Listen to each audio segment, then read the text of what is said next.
Lively and topical. Welcome to our weekly discussion program. We call it Moral Side of the News, and we're glad you're with us.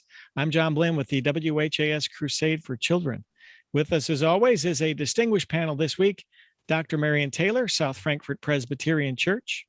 Reverend Daniel Corey Scholl, Burnett Avenue Baptist Church.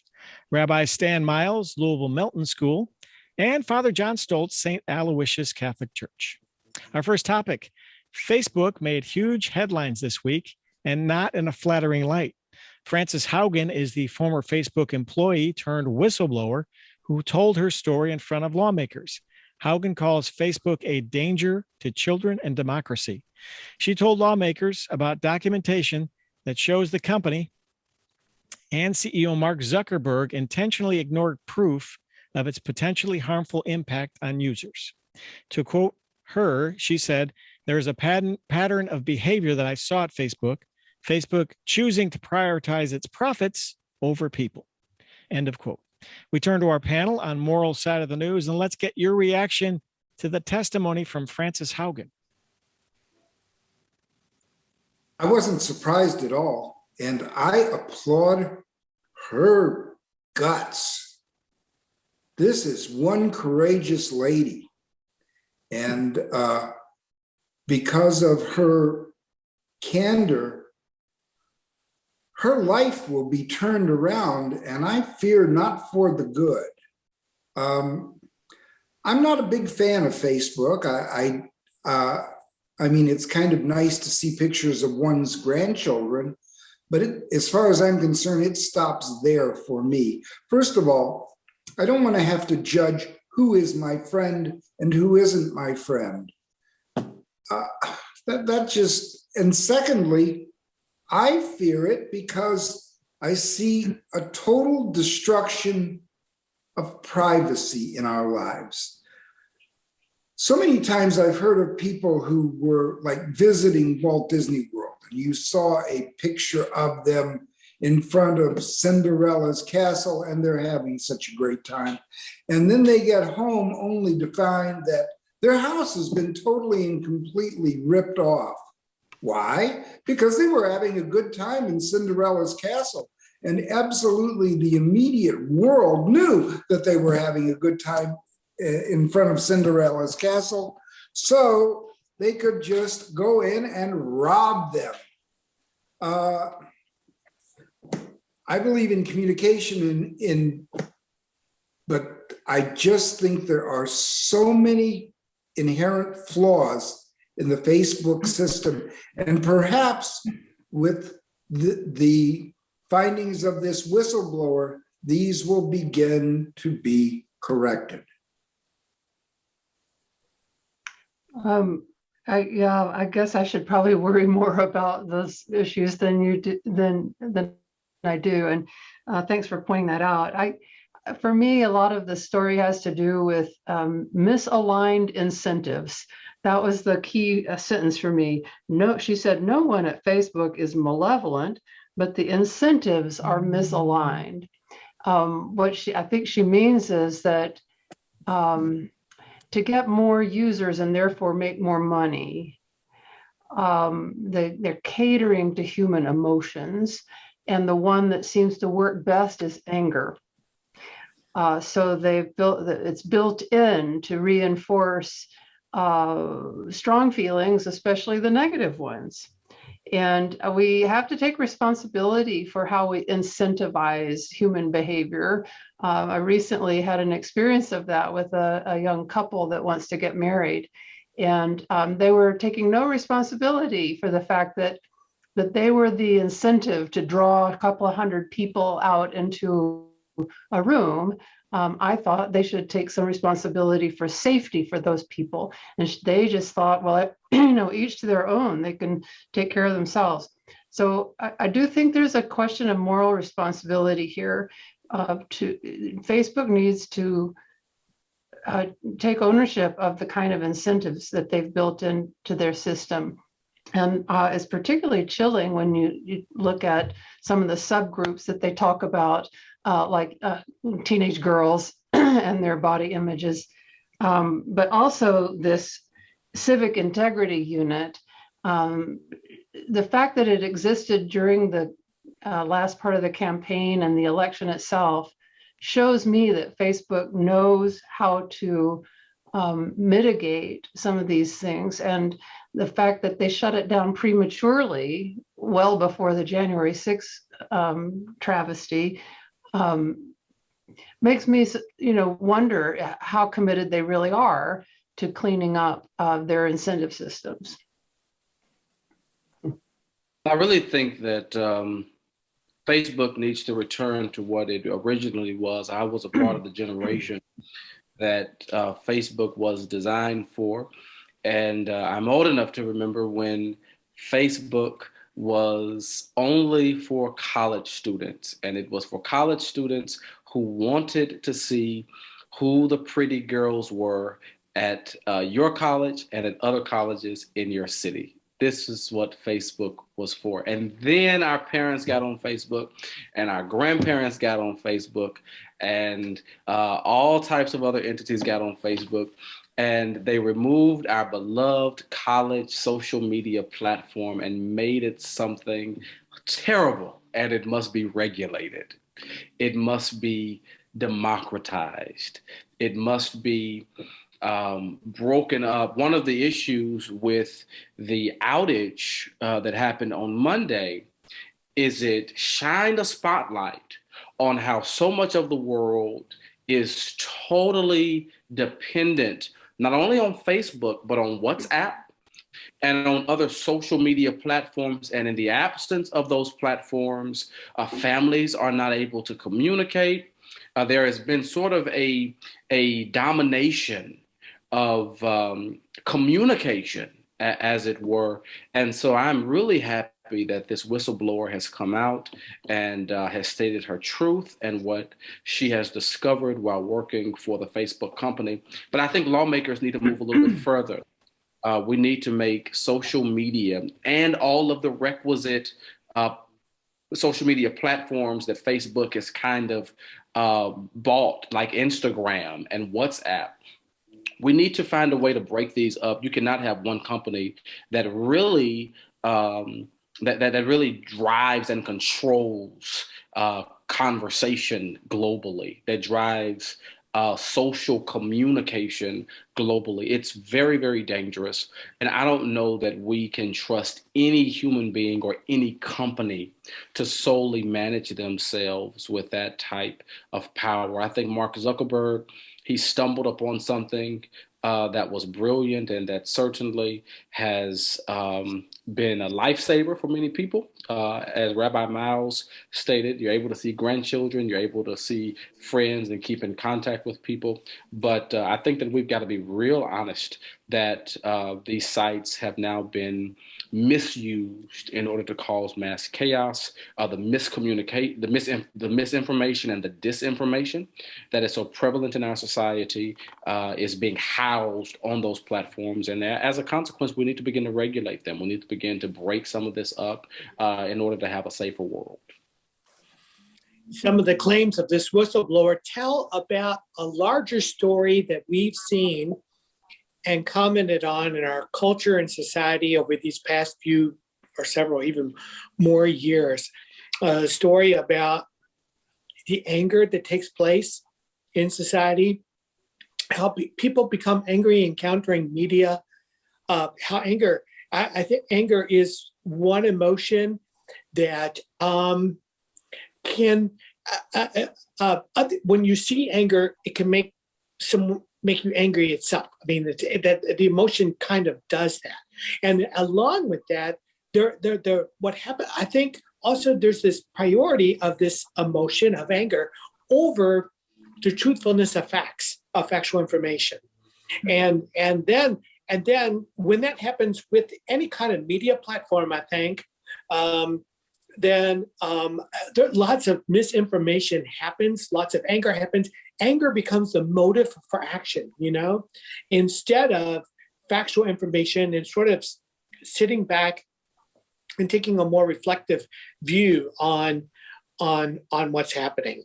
And so this whistleblower claims that that Facebook has has through its algorithms has been a company that has done this, that has willfully, because people are attracted to seeing things that provoke their emotions. They're willing to stay longer on the platform, and then the company makes money. That's what the claim is. I agree with Stan that anytime a whistleblower stands up and tells the truth about something, that's a courageous act to do. And here, this particular whistleblower stood so in front of Congress before the entire nation, telling a story. Now, one of the things that was illuminating for me, because I'd sensed it, but this said it so pithily, was politicians feel they have to take positions that harm society in order to win in the social media marketplace. That's really frightening. So I do think that I agree with this impulse to take a closer look and to regulate. I frequently remind myself of something from Philippians chapter 4. Finally, whatever is true, whatever is honorable, whatever is just, whatever is pure, whatever is pleasing, whatever is commendable, if there is any excellence and if there is anything worthy of praise, think about these things. And we all need to be reminded periodically that when we get started on our social media, that's the guideline and that's the recommendation. Part of this story is a story about what we really want, because a part of this, we hear a desire, a claim or a desire from a company. What they want is profit, lots of profit. They want to make money. And then another claim of what a claim that they think human beings want is things that make us angry, or we want to be stir up those places that are not the best of humanity. That we want those.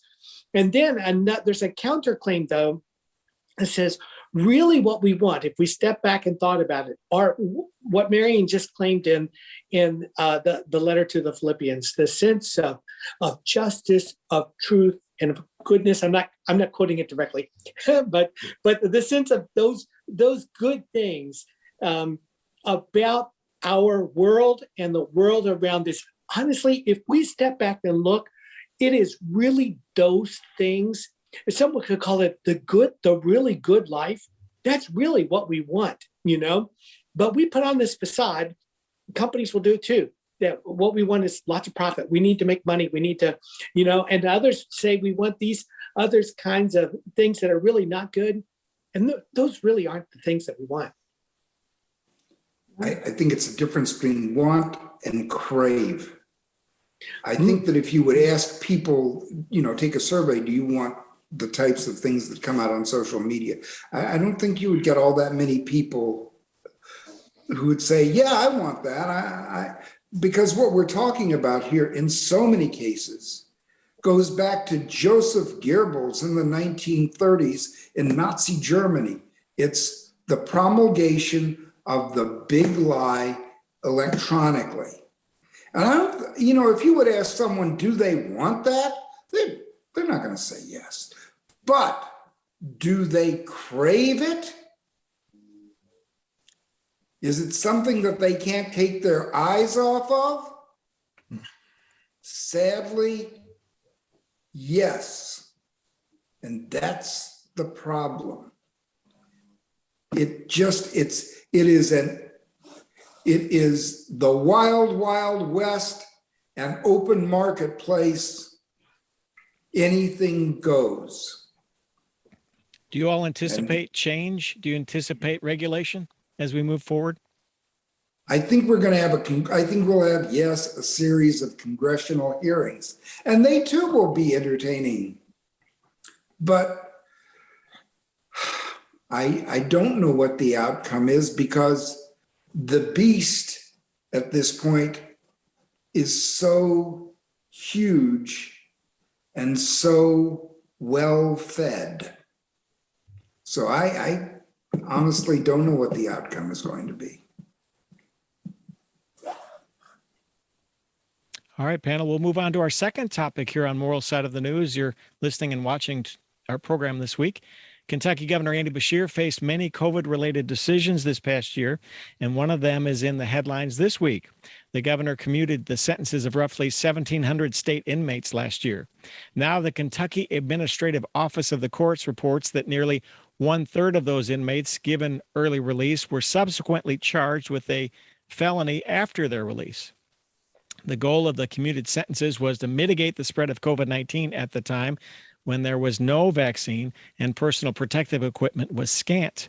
But Republican Representative Jason Nemes of Louisville is among legislators who now call the early release a, quote, wildly dangerous, end of quote, action that puts citizens at risk. So turning to our panel on Moral Side of the News, was commuting these sentences dangerous or the right thing to do? Your thoughts?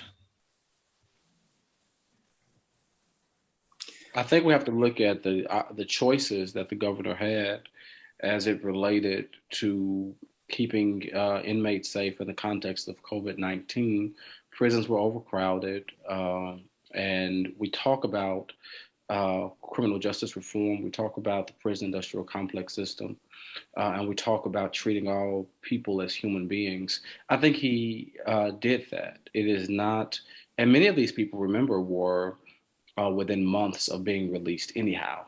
So the correlation between maybe an earlier release by 3 months, by 6 months, I don't think that their behavior after being released from prison during COVID, is any reflection on the governor.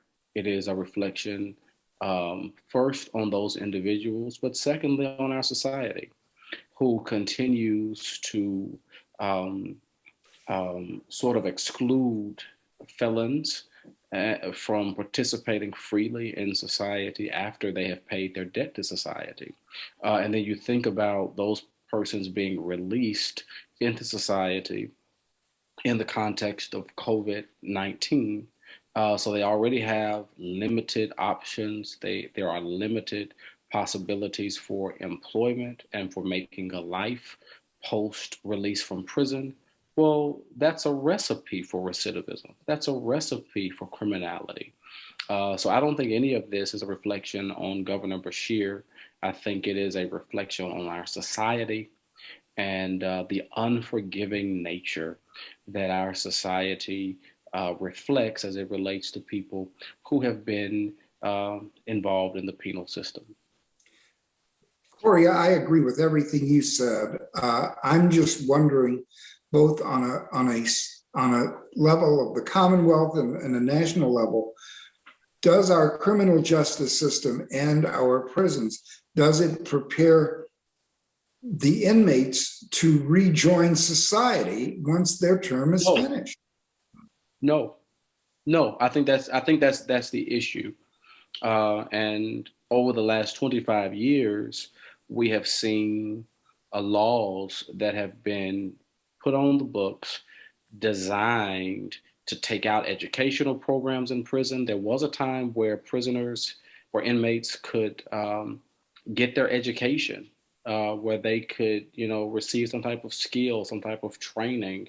The prison industrial complex system really seeks to make money off of the privatization of prisons and the free labor of inmates and of robbing those inmates of any type of rehabilitation for the future. So I think the answer to your question is absolutely not, which is why the prison industrial complex system must be toppled, and we have to find another way to address criminality in our society. I agree with Corey. And what I'm thinking is that we have a small system to reintroduce inmates into society, I think, under normal circumstances. Here I'm thinking the COVID situation was an extraordinary circumstance where inmates were released, and a large number of inmates with a smaller system of rehabilitation for them that probably could not accommodate. But those facts have not been brought out yet. And my sense is that we have not seen what statistics on what the state does for those who for inmates who are recently released, and particularly these inmates here. What kind of services are what is available to get them back in participating into society. It's against everyone's interest for someone to return to crime after they've been released. And so for us to find some sense of resources to help that doesn't happen is a good use of our resources, as well as it cares for the dignity of the inmate, as well as serves as a means of safety for everyone as well. And so, but in what's been reported so far, we've not seen statistics around that, I was just going to say, if you go to any hospital now, you'll see posted on the walls a patient's bill of rights. Patients have some rights, and I don't know if we have a bill of rights for prisoners, but I think that we should, because depriving someone of their liberty, that's the punishment. All other things piled on top of that, like needless exposure to illness, that is not part of the sentence. And people should be protected from anything other that's not in their sentence. The sentence is you will be deprived of your liberty for X number of months or years. As I read further into the story, I was dismayed to find that half of prison staff still are unvaccinated. That struck me as a far greater condemnation of what's going on in the prison system than anything that may or may not have happened with recidivism after those early releases. The other thing I noticed is that they were counting charges, not convictions, and they had not sorted out whether the alleged crimes had happened during those few months of when they might not have been released otherwise, or after. So in order to really assign, to really learn what we need to know about an early release program under emergency circumstances, we still don't even have the facts that we need in order to make an assessment. And I think that is so critical. We've got to hone in on the fact that it is 32.5% of the inmates who received a commutation, they have been charged with a felony. And it's been a long time since I was in a civics class, but I still believe in America, you are innocent until proven guilty. And so this seems to be an attempt on behalf of the Republican Party to make re-election difficult for Governor Beshear, rather than really thinking through whether or not this early release program, these commutations were valuable. And they will also, I think, use this information and this, in a way, misinformation as a counterbalance to the arguments concerning Mr. Bevin, who we know released prisoners who should not have been released from prison, and they also, once released, caused quite a bit of mischief in society. And so this is a political hit job, I would argue, and something that we need more information to really know the truth concerning. I'd like to also know what percentage of the felonies took place with inmates who were released from these for-profit private prisons. The whole concept it doesn't make any sense, and it's flat out terrifying. All right, we've got go ahead, Mary, go ahead. I was just gonna say, that gets us right back to poorly chosen incentives in systems. We should not have an incentive to have more people in jail. Right.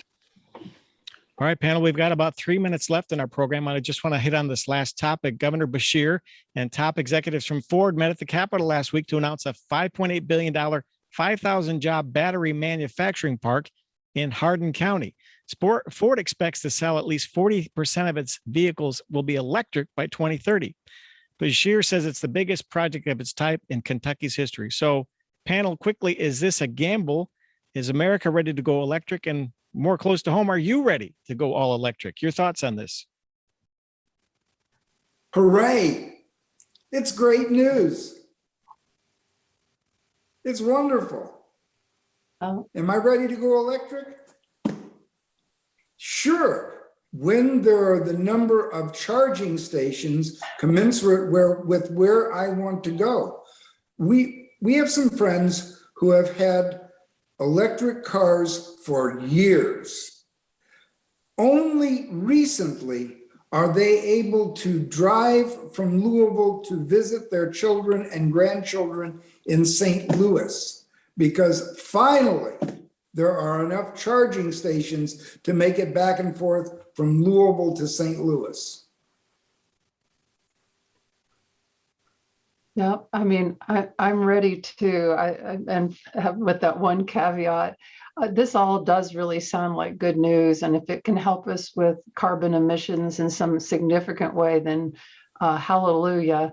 There's always a downside, that's why I started poking around to see, well, what is the world's lithium supply and how's that going to work out? Fortunately, there's a great deal of lithium still to be obtained, and it doesn't seem to be a limiting factor. I also wondered whether it would compete with the supply of lithium for mental health purposes. Does not appear to be a threat. So I say let's go with this, and I'm very happy for Hardin County. Anyone else? You ready to jump in an electric car and go today, John or Corey? Well, the capital outlay, I think, is kind of high too, just yet, because I guess there needs to be more people purchasing it, and then the cost, I think, will come down. Although some may work out a math where the cost of gas and all of that is cheaper. But anyway, but it's certainly the idea of it is, I find it to be very favorable, and would love to apply it at some point in my life. I couldn't answer your question in totality. I've not been able to drive that Tesla that I've been eyeing. They have a crossover Tesla that I really like, and I would like to figure out, how well it drives. But I'm glad for Kentucky. This is something that is progressive, and I hope to see more of this type of forward-thinking these type of forward-thinking business ventures in Kentucky. Very good. Thank you, panel. Thanks to Marion Taylor, Daniel Corey Schul, Stan Miles, and John Stoltz. Thanks for watching and listening to this edition of Moral Side of the News. Until next time, so long. Thanks, panel.